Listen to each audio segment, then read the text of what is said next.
Audio avec Anaïs Gertin-Lacroix. Anaïs, bonjour. Allô, Benoît. Alors, il y a un médecin qui recommande de ne pas faire cette activité parascolaire avec ses décorations de Noël. Je me doute bien c'est quoi.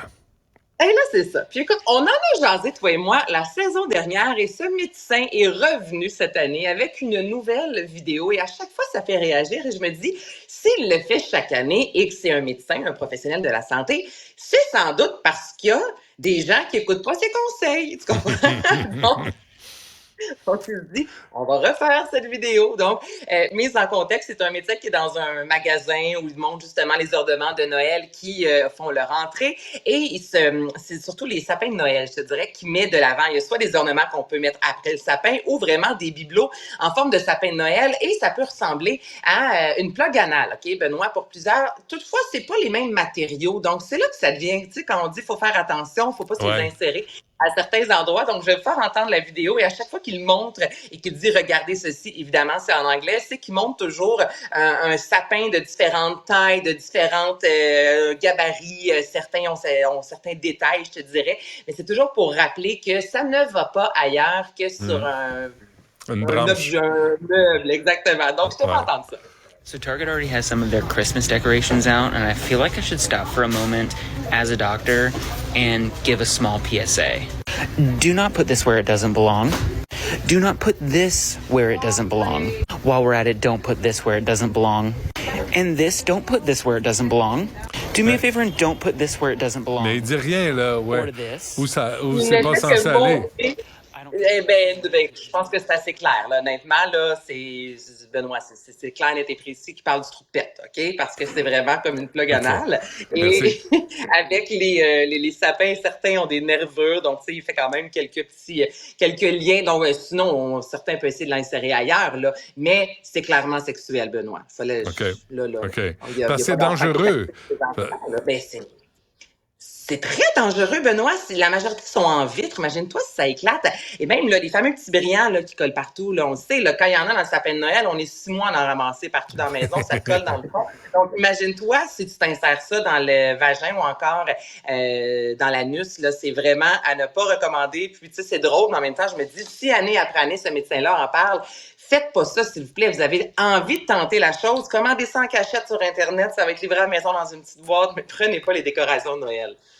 Non, bon, là, on sait ce que le père et la mère Noël font à partir du mois de janvier, hein? OK, c'est correct. Bon. Les pays où les femmes sont le plus en sécurité.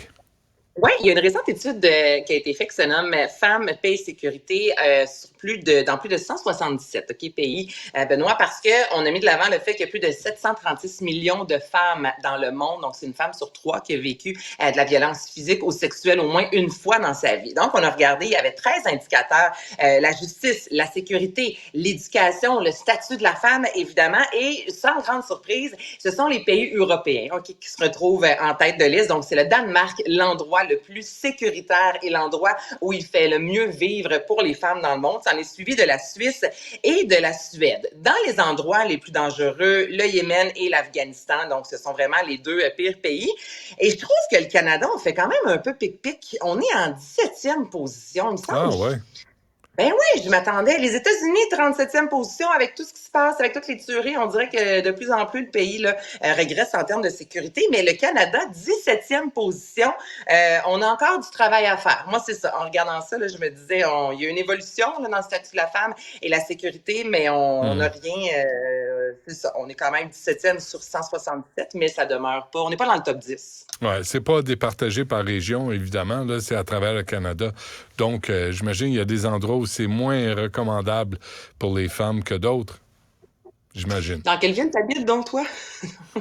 Bon, on se laisse là-dessus. Merci, Anaïs. Puis, c'est pas le temps, là.